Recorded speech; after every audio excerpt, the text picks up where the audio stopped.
In this video, I'll guide you through how you can easily reset Instagram Explore page step by step in the easiest way possible. Let's get started, guys. First of all, open up the Instagram app on your phone and tap on that search option.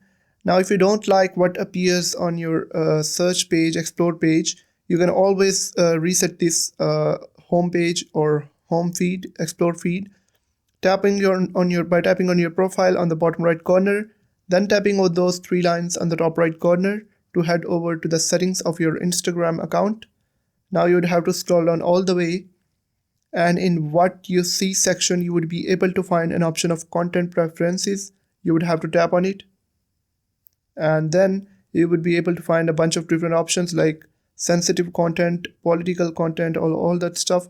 But you would have to click on reset content suggestion, reset suggested content, and it would say you that want a fresh start, and it would reset all the algorithm. So you would have to click on next, then hit reset suggested content, and then hit it again, and you are done. If you found this video helpful, make sure to like, subscribe, and press that bell icon so you never miss out on a new tutorial. Thanks for watching.